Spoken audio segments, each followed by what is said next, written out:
Selamat pagi Pak, kami dari mahasiswa Universitas Bandar Lampung ingin meminta waktu Bapak untuk wawancara mengenai etika dan tanggung jawab profesi hukum. Nah, sebelum itu kami ingin memperkenalkan diri kami masing-masing.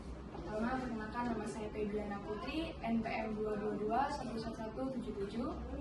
Perkenalkan, nama saya Putri Araita Arzeti Sinaga, NPM 222-11160.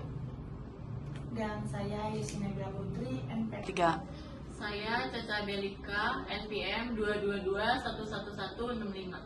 Saya Vanessa, NPM 222-11231. Oke, terima kasih kepada adik-adik sekalian telah meluangkan waktu untuk mewawancarai saya.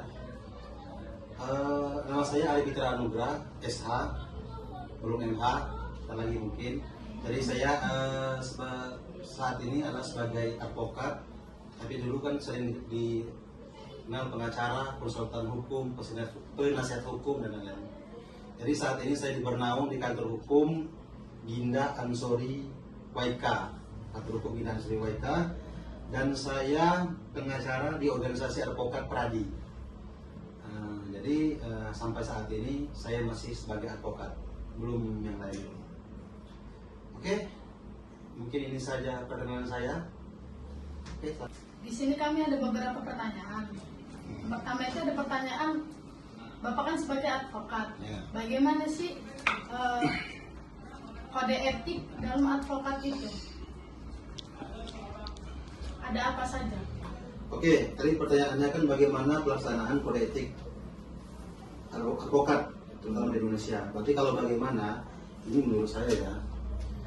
Berarti kalau menurut saya selaku advokat, pelaksanaan kode etik di Indonesia ini sudah berjalan dengan baik. Kenapa saya bilang sudah berjalan dengan baik?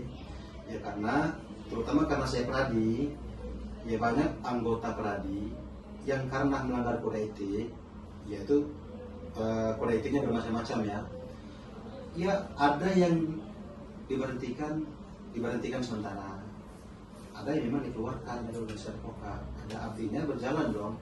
Jadi terhadap anggota-anggota Pradi ini, ya apa namanya, ya nggak dibiarkan gitu loh pelanggaran-pelanggaran tersebut.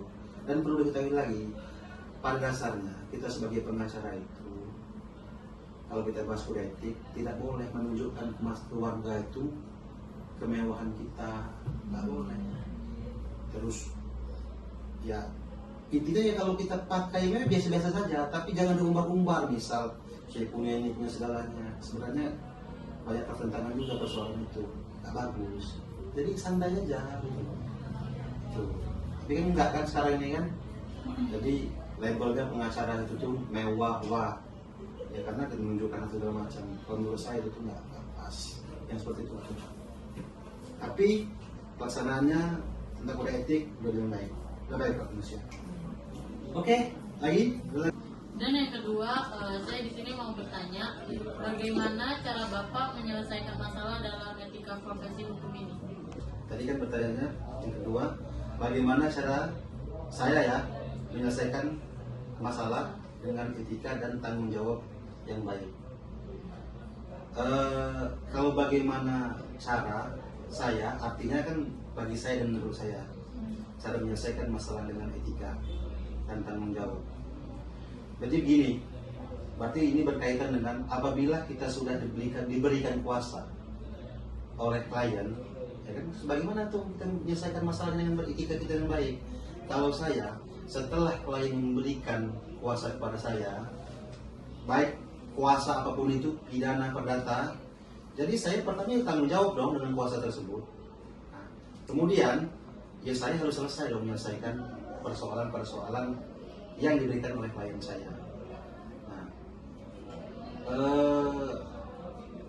kemudian yang terpastinya, ya saya tidak boleh pergi dari tanggung jawab dong. Istilah kata sudah diberikan jasa hukum. Nah, jadi kita berhak mendampingi klien. Kalaupun misalnya klien masalah pidana nih, dia dipanggil kepolisian, artinya kita mendampingi klien. Kalau dia masalah perdata, ya kita bersidang, kita bersidang. Apa yang harus dipertimbangkan oleh saya selaku pengacara atau advokat ketika berpraktik hukum? Artinya berpraktik hukum begini. Kalau menurut saya ada dua ya, kalau menurut saya yaitu di dalam pengadilan dan di luar pengadilan. Karena berpraktik hukum dong, berpraktik hukum kalau di luar misal mendampingi klien kalau dia perkara pidana misalnya dengan kepolisian, atau berpraktik hukum di pengadilan.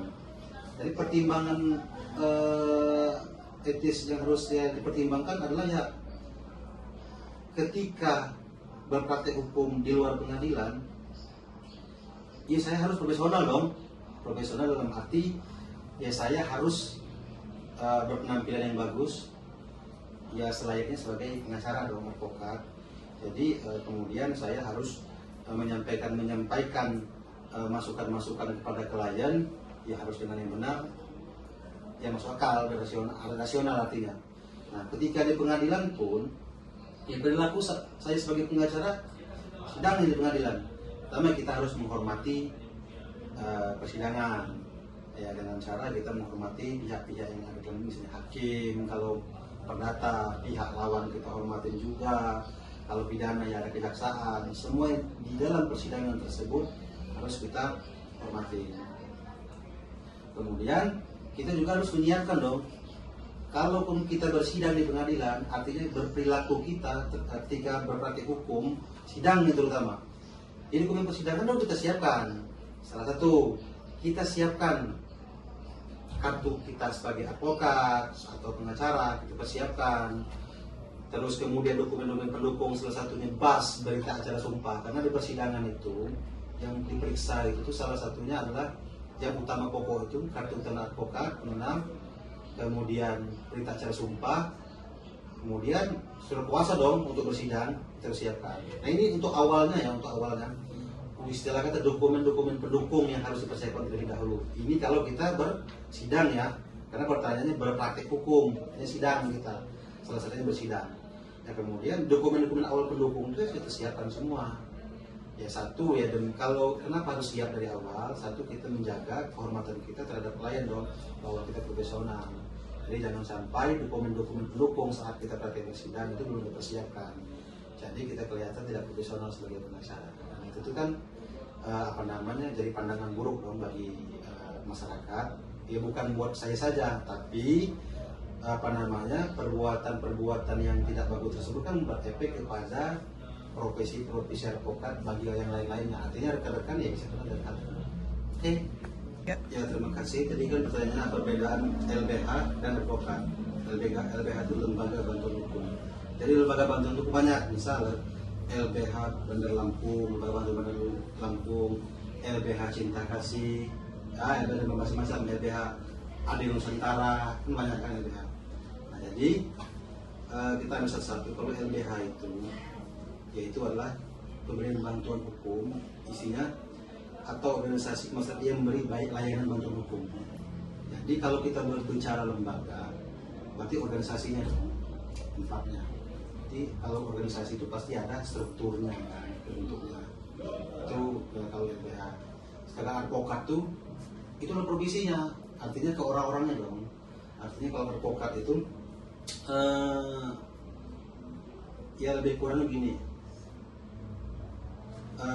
Profesi yang memberikan jasa tentang bisa misalnya bantuan hukum, baik itu di dalam pengadilan maupun di luar pengadilan. Kalau bahasanya ini ya,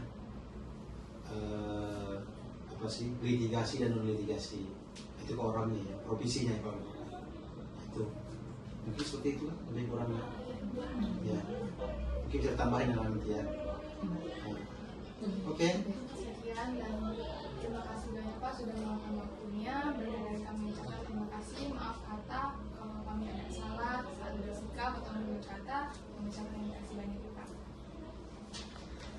Saya juga mohon maaf apabila ada salah kata, kurang lebihnya namanya manusia pasti ada salah kata, hilap ya.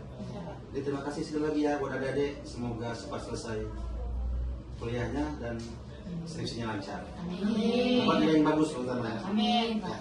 Terima kasih banyak Pak. Sama-sama. Foto berarti ya. Ya, foto dulu.